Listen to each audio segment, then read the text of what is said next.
जय हिंद साथियों, मैं विशाल स्वागत करता हूं आपके अपनी यूट्यूब चैनल तैयारी जॉब की में। दोस्तों, मैं आप लोगों के लिए लेकर आया हूं हिंदी का प्रैक्टिस सेट नंबर 11, जो आपकी परीक्षा को ध्यान में रखकर बनाया गया है, जिसमें हिंदी में यू पूरी परीक्षा में आपको 37 क्वेश्चन देखने मिलते हैं। ठीक है, यू पूरी परीक्षा के तो है ही इंपॉर्टेंट, और विभिन्न प्रतियोगिता परीक्षाओं में जिसमें हिंदी आती है उनके लिए बहुत ज़्यादा इंपॉर्टेंट है। ठीक है, तो हम शुरू करते हैं आज का प्रैक्टिस सेट नंबर 11। अगर आपने मेरे 1 से 10 तक प्रैक्टिस सेट नहीं देखे हैं तो उसकी मैंने प्ले लिस्ट बना दी है, आप उसमें जाकर देख सकते हैं। तो हम शुरू करते हैं अपना प्रैक्टिस सेट नंबर 11। तो उसका प्रैक्टिस सेट नंबर 11 का पहला क्वेश्चन है हमारा, किस समूह में सभी स्वर दीर्घ हैं? ऑप्शन ए ओ, ऑप्शन बी रे आ ई ऊ, ऑप्शन सी आ ऊ औ ए, ऑप्शन डी आ ई ऊ री। दोस्तों, हमें बताने हैं कि किस ऑप्शन में सभी स्वर दीर्घ हैं। तो हमारा आंसर होगा इसका ऑप्शन नंबर ए। ठीक है, देखो हमारे स्वर जो होते हैं 2 टाइप में बटे होते हैं, एक दीर्घ और एक लघु। ठीक है, तो हमारे दीर्घ स्वर तो ये होते हैं हमारे ई ए, और लघु हमारे होते हैं आ ई ऊ और री। ये हमारे लघु स्वर होते हैं। कभी कभी आपसे पूछता है कि लघु स्वरों की संख्या कितनी है, तो लघु स्वरों की संख्या है हमारी 4। ठीक है, और हमसे पूछता है कभी कभी आ कैसा स्वर है हमारा, तो आ हमारा पश्य स्वर है। ठीक है, आ हमारा पश्य स्वर है। ठीक है, अगला क्वेश्चन आता है हमारा। अगला क्वेश्चन है, दिए गए वाक्य में उपयुक्त विराम चिन्ह का चयन कीजिए। आपको बताना है जो वाक्य दिया गया है इसमें कौन सा विराम चिन्ह आएगा। ठीक है, तो रुको बे क्या कह रही है? ऑप्शन ए उद्धरण चिन्ह, B option C, option D. तो फ्रेंड्स, इसमें आएगा हमारा ऑप्शन नंबर डी, अल्पविराम आएगा। ठीक है, इसका नाम है अल्पविराम। ठीक है, इसे बोलते हैं हम अर्धविराम। इसे बोलते हैं उद्धरण चिन्ह या अपतरण चिन्ह। ठीक है, अगला क्वेश्चन है हमारा। अगला क्वेश्चन बोलता है, निम्नलिखित में से कौन सा शब्द व्यक्तिवाचक संज्ञा वाला शब्द नहीं है? आपको बताना है कि इसमें कौन सा विकल्प ऐसा है जिसमें हमारा व्यक्तिवाचक संज्ञा वाला शब्द नहीं है। Option A Mohan, option B Kashi, option C Yamuna, option D नदी। व्यक्तिवाचक को हमारी संज्ञा, पहले हम संज्ञा की बात कर लेते हैं। संज्ञा हमारी 5 प्रकार की होती है। ठीक है, व्यक्तिवाचक, जातिवाचक, समूहवाचक, द्रव्यवाचक और भाववाचक। हमें बताना है कि इसमें व्यक्तिवाचक संज्ञा कौन सी नहीं है। तो देखो friends, Mohan, option A Mohan, option B Kashi, option C Yamuna, option D नदी। तो इसका आंसर होगा हमारा option number D is right. नदी हमारा व्यक्तिवाचक नहीं है। अच्छा, नदी हमारा व्यक्तिवाचक नहीं है तो नदी हमारा कैसा है? नदी हमारा है जातिवाचक, क्योंकि नदियों की तरह और नदियाँ होती हैं। ठीक है, मोहन, काशी, यमुना ये सब हमारे व्यक्तिवाचक संज्ञा है। अगला क्वेश्चन आता है हमारा। अगला क्वेश्चन है, सर्वनाम के कुल कितने भेद होते हैं? आपको बताना है फ्रेंड्स कि सर्वनाम के कितने भेद होते हैं। Option A 5, option B 6, option C 7, option D 8। तो सर्वनाम के कुल भेद 6 होते हैं। ठीक है, सर्वनाम के शब्द होते हैं, सर्वनाम शब्दों की संख्या होती है हमारे पास 11। ठीक है, शब्दों की संख्या कितनी होती है? 11। कभी कभी आपसे एग्जाम में पूछता है कि सर्वनाम के शब्दों की संख्या कितनी होती है, तो आप बताएंगे 11, और सर्वनाम के कुल भेद होते हैं हमारे 6। ठीक है, अगला क्वेश्चन आता है हमारा। अगला क्वेश्चन है, मुझे छोटी बच्ची के लिए कुछ नए कपड़े खरीदने हैं। वाक्य में कितने विशेषण शब्द हैं? आपको बताना है जो वाक्य दिया गया है इसमें कितने विशेषण हैं। Option A 3, option B 2, option C 5, option D 4। दो हम पहले जान लेते हैं विशेषण होता क्या है।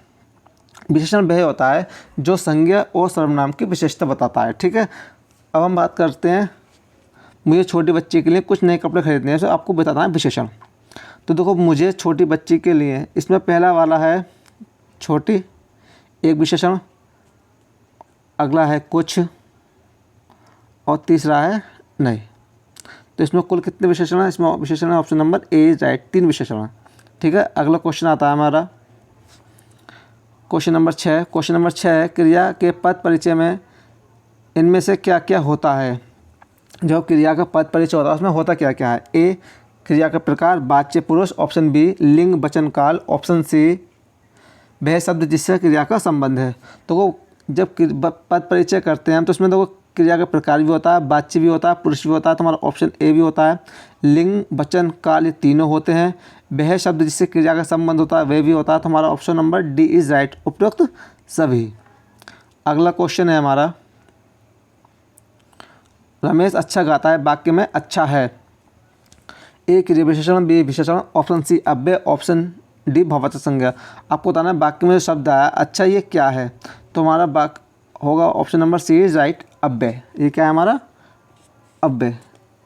सॉरी फ्रेंड्स, एक मिनट ये गलत हो गया है। तो हमारा अच्छा है हमारा क्रिया विशेषण, option number A is right. तो क्रिया विशेषण क्या होता है? क्रिया विशेषण हमारा वह होता है जो हमारी क्रिया की विशेषता बताता है। तो राम गाता है, राम कैसा गाता है? राम अच्छा गाता है। तो हमारा option number A is right, क्रिया विशेषण। अगला क्वेश्चन है शब्दों के लिंग परिवर्तन की दृष्टि से कौन सा शब्द युग्म असंगत है? आपको बताना है 4 ऑप्शन में से कौन सा एक ऑप्शन गलत है। ए बूढ़ा बुढ़िया, बी कटोरा कटोरी, सी हथौड़ा हथौड़ी, डी माली मालिनी। तो फ्रेंड्स बूढ़ा बुढ़िया ये भी ठीक है, कटोरा कटोरी ये ठीक है, हथौड़ा हथौड़ी ये ठीक है, लेकिन हमारा option number D is right, ये गलत है। तो माली का होता है मालिन, ना कि मालिनी, मालिन। ठीक है। अगला क्वेश्चन आता है हमारा, दिए गए शब्द में वचन कीजिए। आपको बताएं चाय शब्द दिया है वो कैसा है? ए त्रिवचन, बी एकवचन, सी बहुवचन, डी द्विवचन। तो फ्रेंड्स इसका आंसर होगा हमारा option number A is right, एक वचन। चाय हमारा एक वचन शब्द है। ठीक है। क्वेश्चन नंबर 10 है हमारा, जो नीचे सेंटेंस दिया गया है वो किस काल का दिया हुआ है? ठीक है। मैंने आज एक फिल्म देखी थी। ए पूर्ण भूतकाल, बी आसन्न भूतकाल, सी पूर्ण वर्तमान काल, डी सामान्य वर्तमान काल। तो मैंने एक फिल्म देखी थी फ्रेंड्स, इसका आंसर होगा हमारा option number A is right, पूर्ण भूतकाल। ठीक है। अब हम बात करने हैं आसन्न भूतकाल की। तो आसन्न भूतकाल का जो इसमें आता है काम अभी हमारा बिल्कुल ख़त्म होने वाला होता है, मतलब हम करके ही निपटते हैं उसे। जैसे मैंने आज एक फिल्म देखी है, वो हमारा होता है भूतकाल में। ये क्या पूर्ण वर्तमान काल में? जैसे पूर्ण वर्तमान काल में आता है उसने अपना पाठ याद कर लिया है या वो अपना पाठ याद कर चुका है।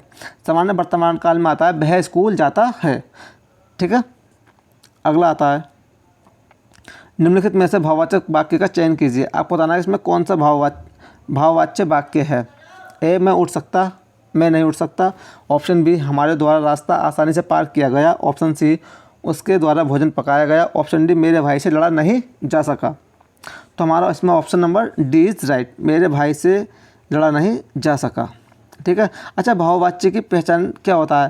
देखो भाववाच्य में ना तो हमारा कर्ता होता है, ठीक है, और हमारा जो मेन फोकस होता है वो हमारी वर्ब पे होती है कि हमारी वर्ब कैसी है। भाववाचक वाक्यों में हमेशा हमारी क्रिया आक्रामक क्रिया आती है।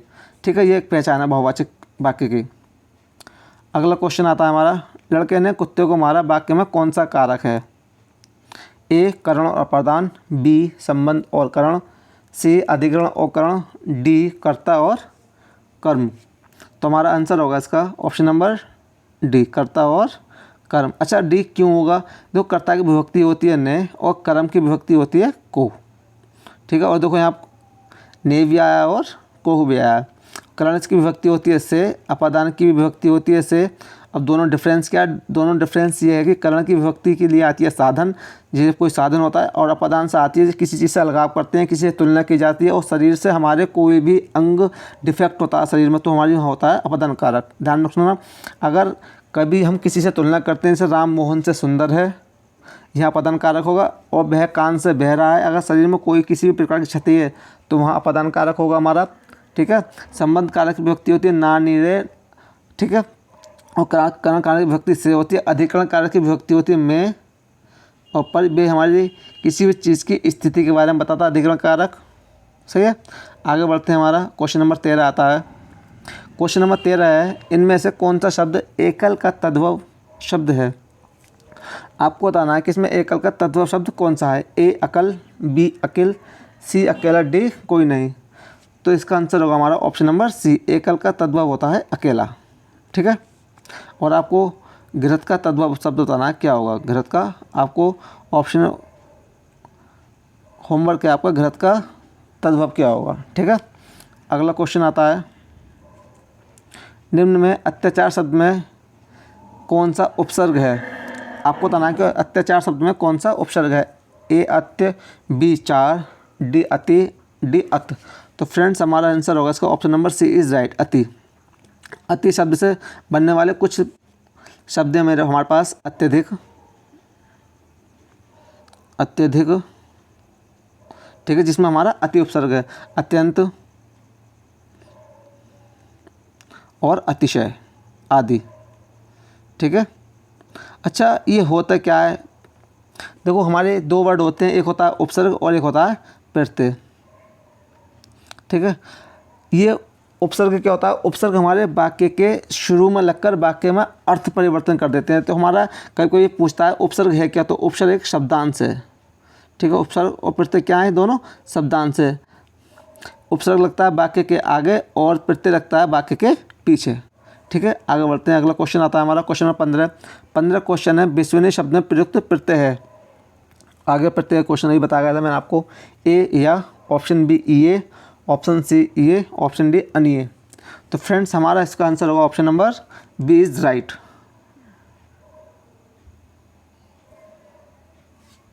ठीक है। ईए, no no friends, sorry friends, इसका आंसर होगा ऑप्शन नंबर डी अनिए, ठीक है। आगे बढ़ते हैं, हमारा क्वेश्चन नंबर 16। तो मैं आपको एक बार बता देता हूँ, हमारा जो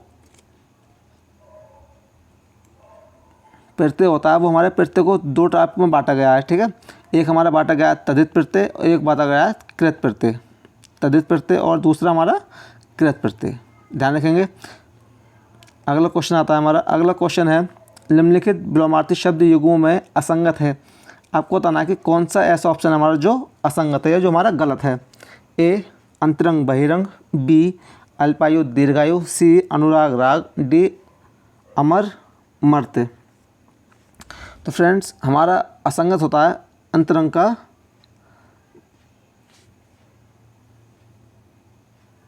बहिरंग, ठीक है, अल्पायु को दीर्घायु, ठीक है, अनुराग का राग ये हमारा असंगत है, अमर का मर्त्य ये भी ठीक है। तो अनुराग का होता है हमारा विराग, अनुराग का विलोम होता है हमारा विराग, ठीक है, ध्यान रखेंगे इस बात को। आगे बढ़ते हैं, अगला क्वेश्चन आता है, अगला क्वेश्चन है दिए गए शब्द का विलोम शब्द ज्ञात कीजिए। आपको बताना है जो शब्द हमारा दिया गया है इसका विलोम क्या होगा। ए ऊर्ध्वगामी का विलोम बताना है क्या होगा। ऑप्शन नंबर ए अधोगामी, बी विमुख, सी अधम, डी उदयाचल। तो फ्रेंड्स इसका ऊर्ध्वगामी का होगा हमारा अधोगामी, option number A is right. तो विमुख का होता है हमारा सम्मुख, विमुख का सम्मुख, और अधम का उत्तम, अधम का उत्तम, उदयाचल का होता है हमारा अस्ताचल, ठीक है। आगे बढ़ते हैं, अगला क्वेश्चन आता है हमारा द्रवहु से दशरथ अजर बिहारी में शब्द का अर्थ क्या है। आपको बताना जो वर्ड दिया है हमारा अजर, इसका अर्थ क्या है। ए बूढ़ा, बी अमर, सी आंगन, डी ज्वर रहित। तो फ्रेंड्स अजर का मीन्स होता है आंगन, option number C is right. आगे बढ़ते हैं, हमारा अगला क्वेश्चन है किसान बहुत मेहनत करते हैं। आपको बताना इसमें किसान का पर्यायवाची कौन सा है। ए खेतजीवी, बी सुरसरी, डी किन्नराधिपति, डी इनमें से कोई नहीं। फ्रेंड्स इसका आंसर होगा किसान का जो पर्यायवाची होता है वो होता है खेतजीवी। तो किसान के अन्य महत्वपूर्ण पर्यायवाची हैं हमारे पास, वो ये हैं कश्तीदार, कश्तीकार, हलधर, हलधर, खेतिहर और अन्नदाता बोलते हैं हम किसान को, ठीक है। अगला क्वेश्चन आता है हमारा क्वेश्चन नंबर 20 बोल रहा है निम्न में से किस वाक्य में कर के सही अर्थ शब्द प्रयोग हुआ है। आपको बताना जो वर्ड दिया है कर, कर का सही अर्थ क्या होता है। ए विकास अत्यंत उत्साहित था, बी नयन ने वह कार्य पूरा नहीं किया, सी राजीव ने अपने हाथ खड़े कर दिए, सी यह अत्यंत गंभीर मामला है। तो फ्रेंड्स इसका आंसर होगा हमारा option number C is right, Rajiv ने अपने हाथ खड़े कर लिए। तो कर का मीन्स होता है हमारा हाथ, ठीक है। अगला बढ़ते हैं, क्वेश्चन नंबर 21 आता है हमारा। क्वेश्चन 21 है निम्न विकल्प में से शब्दों का अर्थभेद सही नहीं है। आपको बताना है कि कौन सा अर्थभेद सही नहीं है। आपको शब्दों को दिया है, अर्थभेद इधर दिया है। ए अविराम अविराम स्थिर लगातार, बी आदि आदि आरंभ अभ्यस्त, सी अचल अंचल स्थिर क्षेत्र, डी अयश अयस बदनामी लोहा। ठीक है। तो फ्रेंड्स इसका आंसर होगा हमारा option number A is right, मतलब ये हमारा अर्थवेद सही नहीं है। तो फ्रेंड्स अभिराम का मीन्स होता है सुंदर और अभिराम का मीन्स होता है लगातार, स्थिर नहीं होता इसका आंसर, ठीक है। अगला आता है हमारा क्वेश्चन नंबर 22 बोल रहा है हमारा, जिसके आने की तिथि ना हो वाक्यांश के लिए एक शब्द है।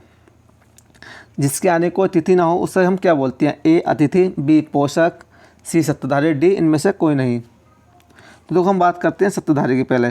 तो जो सत्ता में जो अपनी सत्ता धारण करता है उसे बोलते हैं सत्ताधारी, ठीक है। पोषक जो हमारा लालन पालन ये जो हमारा पोषण करता है उसे बोलते हैं पोषक, और जिसके आने को तिथि ना हो उसे बोलते हैं हम अतिथि। हमारा option number A is right.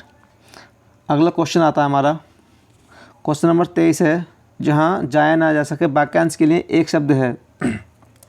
जहाँ जाया ना जा सके के लिए एक शब्द क्या होगा? ए अधिगम, बी अगम्य, सी निर्गम, डी सुगम। तो फ्रेंड्स इसका आंसर होगा option number B is right, अगम्य। जहाँ जाया ना जा सके के लिए होता है अगम्य, ठीक है। अगला क्वेश्चन आता है हमारा, अगला क्वेश्चन है निम्नलिखित में से एक कथन गलत है। मतलब आपको बताना है कि इसमें से कौन सा कथन गलत है। कभी कभी आपसे ऐसे क्वेश्चन पूछ लेता है एग्जाम में, है ना। ध्यान रखेंगे ये यूपी पुलिस परीक्षा को टारगेट तो किया गया, लेकिन अन्य विभिन्न परीक्षाओं जिसमें आपको हिंदी आती है ये उसमें भी आपको हेल्पफुल होगा। जैसे भी आपका आने वाला एग्जाम यूपी बीएड एंट्रेंस का है, तो आपको एंट्रेंस के एग्जाम में बीएड एंट्रेंस में आपको हिंदी भी आती है, तो आपको वहाँ भी बहुत ज़्यादा लाभदायक है। ये बच्चे ये ना सोचें कि केवल ये यूपी पुलिस के लिए हैं, ठीक है। यूपी पुलिस तो हम टारगेट कर ही रहे हैं, लेकिन विभिन्न परीक्षाओं में जो आती हैं आपको अन्य क्लास पढ़ने की कोई ज़रूरत नहीं है, अगर आपने ये ढंग से क्लास कर ली जो आपको प्रैक्टिस करा रहा हूँ, है ना। तो हमारा ऑप्शन नंबर ए, दो वर्णों के मेल से होने वाले विकार को संधि कहते हैं। ऑप्शन बी, दो स्वरों के मेल से उत्पन्न विकार को स्वर संधि कहते हैं। ऑप्शन सी, व्यंजन में स्वर अथवा व्यंजन के मेल से उत्पन्न विकार को व्यंजन संधि कहते हैं। ऑप्शन डी, विसर्ग के साथ विसर्ग के मेल से उत्पन्न विकार को विसर्ग संधि कहते हैं। तो फ्रेंड्स हमारा जो कथन है वो गलत है, हमारा ऑप्शन नंबर डी।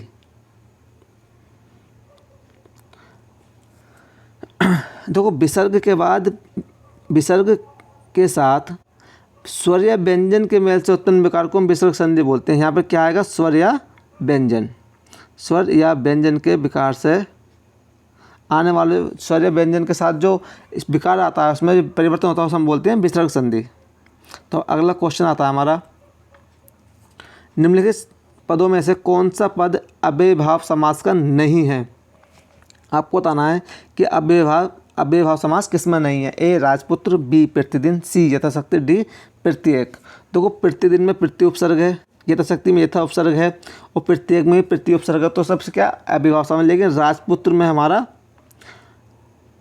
अव्ययभाव समास नहीं है। राजपुत्र में हमारा है तत्पुरुष समास। कौन समास है? तत्पुरुष समास। तो आपका होमवर्क है, कमेंट सेक्शन में मुझे बताएंगे आप लोग कि इस राजपुत्र में कौन सा तत्पुरुष समास है, ठीक है। अगला क्वेश्चन आता है हमारा, अगला क्वेश्चन है निम्नलिखित में से शुद्ध वाक्य है। आपको बताना है कि इनमें से चारों ऑप्शन में से कौन सा शुद्ध वाक्य है हमारा। ए, हम लोग उत्तर लिखते हैं, बी, हम लोग उत्तर लिखत हैं, ऑप्शन सी, हम लोग उत्तर लिखते हैं, ऑप्शन डी, हम लोग उत्तर लिखते हैं। तो हम ध्यान रखेंगे हमारा आंसर होगा इसका ऑप्शन नंबर सी, हम लोग उत्तर लिखते हैं, ठीक है। सी और डी ध्यान से देखेंगे तो देखो हम डी में देखें तो उत्तर लिखा हुआ है, ना कि उत्तर लिखा हुआ है। सी में केवल पूरा लिखा हुआ है उत्तर, सही है। अगला क्वेश्चन आता है हमारा क्वेश्चन नंबर 27। क्वेश्चन 27 है, जो व्यक्ति वस्तु या परिस्थितियाँ स्थायी भावों को उद्दीपन या जागृत करती हैं उन्हें कौन सी संज्ञा दी जाती है?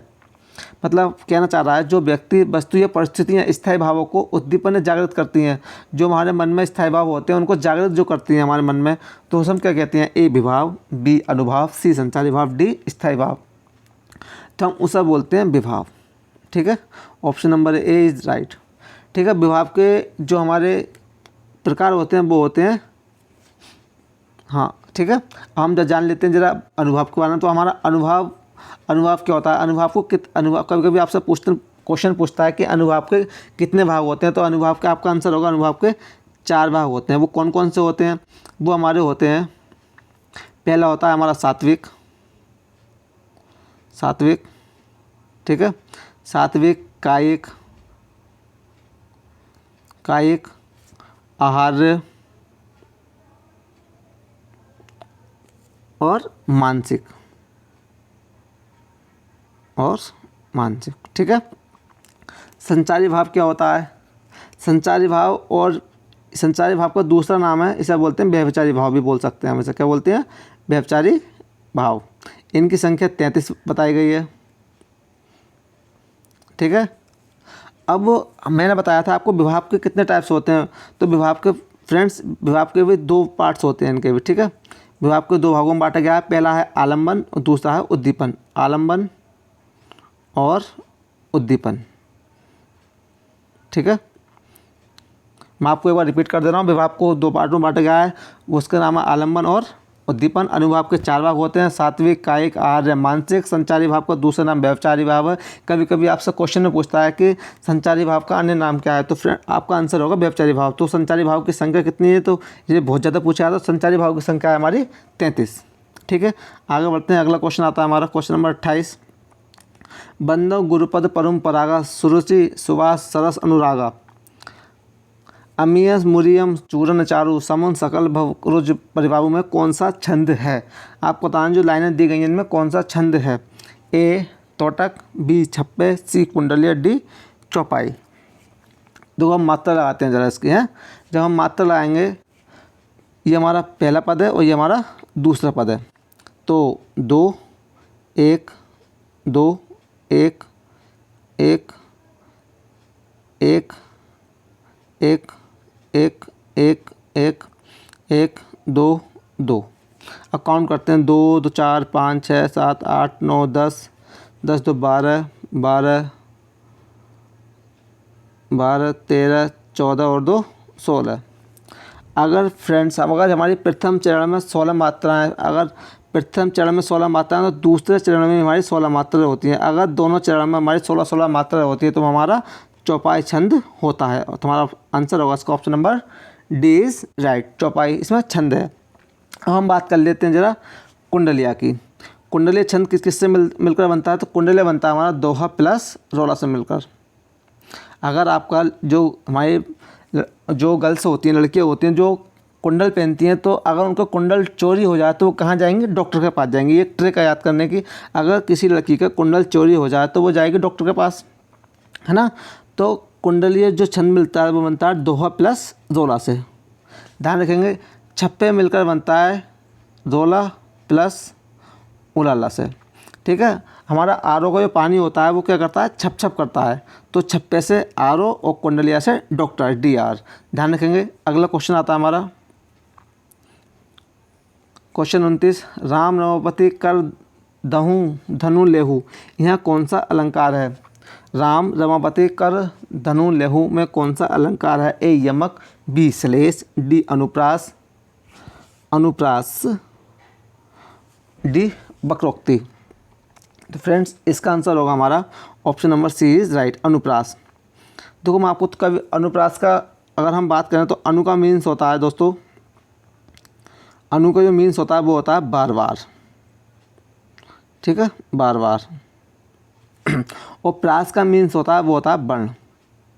तो हम बोल सकते हैं कि एक वर्ण की आवृत्ति बार बार होने पर, अगर एक वर्ण की आवृत्ति बार बार हो तो वहाँ पर हमारा होता है अनुप्रास अलंकार। तो हम देखेंगे, यहाँ देख सकते हैं तो रा, यहाँ रा के वर्ण की आवृत्ति बार बार हुई तो इसलिए यहाँ पर यमक अलंकार, यहाँ पर अनुप्रास अलंकार है। और यमक अलंकार क्या होता है? एक ही अर्थ एक या एक से अधिक बार आए लेकिन दोनों बार उसका अर्थ भिन्न भिन्न हो, तो वहाँ होता है हमारा यमक अलंकार, ठीक है। अब हम बात करते हैं श्लेष अलंकार की। श्लेष अलंकार में क्या होता है? एक वर्ण एक ही बार आता है लेकिन उसका अर्थ भिन्न भिन्न होता है, तो वहाँ होता है हमारा श्लेष अलंकार। क्वेश्चन नंबर 30 हमारा आता है, निम्नलिखित प्रश्न में 4 विकल्पों में से उस सही विकल्प का चयन करें जो रिक्त स्थान के लिए उपयुक्त शब्द का सही विकल्प है। क्वेश्चन हमारा, जहाँ भाषाओं का डैश होता है वहाँ वास्तव में विभिन्न जनपदों के हृदय ही मिलते हैं। ए रहस्य, बी मिलन, सी मतभेद, डी अलगाव। तो हमारा आंसर होगा option number B is right. जहाँ भाषाओं का मिलन होता है वहाँ वास्तव में विभिन्न जनपदों के हृदय ही मिलते हैं। अगला क्वेश्चन आता है हमारा, अगला क्वेश्चन, ये मूंग और मसूर की दाल लोकोक्ति का अर्थ बताएं। ए मजबूरी में आदमी सब कुछ करता है, बी केवल ऊपरी दिखावा, सी पुराना गौरव समाप्त, डी अपनी औकात से बढ़कर होना या करना। तो ये मूंग और मसूर की दाल का मीन्स है अपनी औकात से बढ़कर होना या करना। हमारा आंसर होगा इसका option number D is right. अगला क्वेश्चन है हमारा, बांझ के यानी प्रसव की पीड़ा का अर्थ है। तो इसके ऑप्शंस हैं, ए दूसरों का दुख दर्द नहीं समझना, ऑप्शन बी सहानुभूति नहीं दिखाना, ऑप्शन सी संतानहीन होना, ऑप्शन डी जिस पर बीतती है वही जानता है। तो बांझ के जाने प्रसव की पीड़ा का मीन्स है जिस पर बीतती है वही जानता है। तो option number D is right, जिस पर बीतती है वही जानता है। ठीक है, अगला क्वेश्चन आता है हमारा, क्वेश्चन नंबर 33 कह रहा है, पूर्व मध्यकाल को हिंदी साहित्य में किस नाम से भी जाना जाता था। ठीक है, थोड़ा जान लेते हैं इतिहास की तरफ। ए आदिकाल, बी रीतिकाल, सी भक्तिकाल, डी गद्यकाल। तो हम पहले बात करते हैं आदिकाल की। आदिकाल को हम जानते हैं वीर गाथा काल से भी नाम से जाना जाता है। ठीक है, वीर गाथा काल से, आदिकाल को वीर गाथा काल के भी नाम से जाना जाता है। ठीक है, रीतिकाल को हम जाना जाता है, रीतिकाल को हम बोलते हैं उत्तर मध्यकाल, रीतिकाल को बोलते हैं उत्तर मध्यकाल। ठीक है, रीतिकाल को हम क्या बोलते हैं, उत्तर मध्यकाल। और गद्यकाल को बोलते हैं आधुनिक काल को गद्यकाल कहते हैं। ठीक है, अरे आधुनिक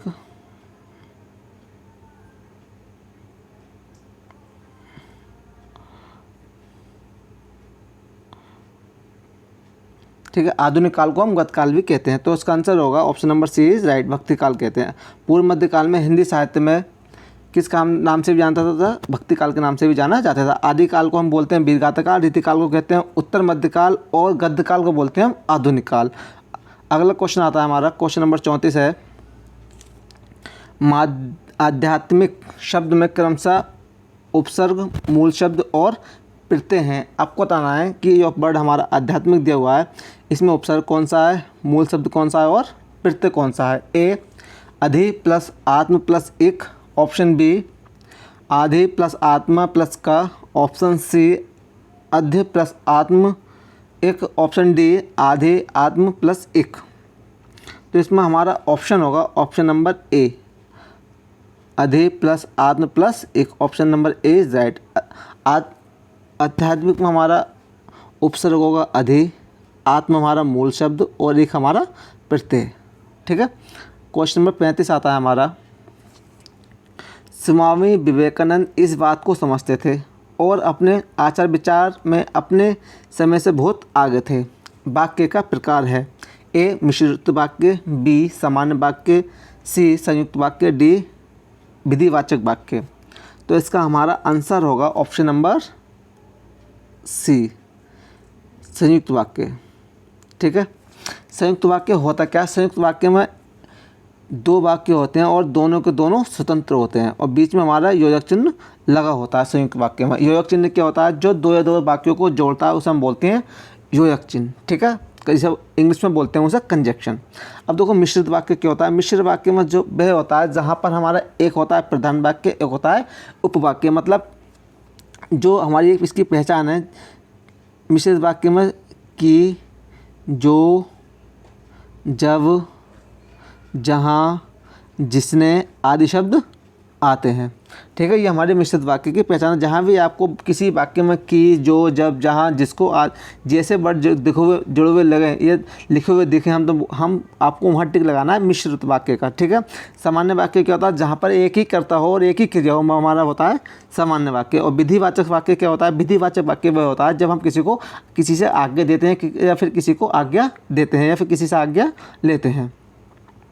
अगला क्वेश्चन है हमारा क्वेश्चन नंबर 36, भारत में सर्वाधिक खड़ी बोली वाली भाषा कौन सी है। आपको बताना है इसमें भारत में सर्वाधिक खड़ी बोली वाली भाषा है कौन सी, ए हिंदी, बी संस्कृत, सी तमिल, डी उर्दू।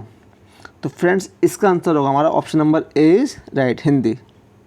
ठीक है, आगे बढ़ते हैं। क्वेश्चन नंबर 37, हिंदी भाषा का जन्म हुआ है। आपको बताना है कि हिंदी भाषा का जन्म कहाँ से हुआ है, ए अपभ्रंश से, बी लौकिक संस्कृत से, सी पाली संस्कृत से, डी वैदिक संस्कृत से। तो हम पहले जान लेते हैं। तो पहला आई थी हमारी संस्कृत, ठीक है। संस्कृत के बाद हमारी आई थी पाली, पाली के बाद में हमारी आई थी प्राकृत,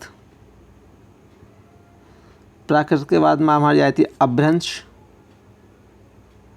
अपभ्रंश, और हमारी अपभ्रंश के बाद में आई थी अवहट्ट या हिंदी, अवहट्ट या हिंदी, ठीक है। तो हिंदी भाषा का विकास किससे हुआ है? अवहट्ट से पहले क्या है? अपभ्रंश। तो हमारा हिंदी भाषा का विकास हुआ है अपभ्रंश से। Option number A is right. कभी कभी आपसे पूछ लेता है कि हिंदी भाषा के विकास का कालक्रम क्या है, तो हम आपको ध्यान रखना है, पहले हमारी संस्कृत, पाली, उसके बाद प्राकृत, फिर अपभ्रंश, फिर अवहट्ट। अगला क्वेश्चन आता है क्वेश्चन नंबर 38, सेवा सदन किसका उपन्यास है? तो आपको बताना है सेवा सदन उपन्यास है किसका। दोस्तों, अगर आपको मेरी वीडियो पसंद आती है या वीडियो से संबंधित आपको कोई भी शिकायत है तो कृपया करके मुझे कमेंट सेक्शन में ज़रूर अपना सुझाव दें, जिससे मैं अपनी आने वाली वीडियो में सुधार कर सकूं, ठीक है। तो आज का हमारा सेकंड लास्ट क्वेश्चन है, सेवा सदन किसका उपन्यास है? ए राजेंद्र यादव, बी प्रेमचंद, सी प्रसाद, डी रांगी राघव। तो हम पहले बात कर लेते हैं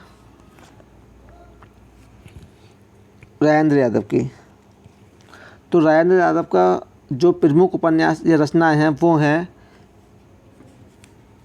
प्रेमचंद की बारात, प्रेमचंद की बारात, ठीक है, प्रेमचंद की बारात, बे देवता नहीं है, बे देवता नहीं है, ठीक है, औरों के बहाने। अगला है औरों के बहाने, औरों के बहाने, ठीक है। अब हम बात कर लेते हैं जरा थोड़ा प्रसाद जी के बारे में। तो जयशंकर प्रसाद जी के फेमस रचनाएं सबको पता होगा, झरना, आंसू,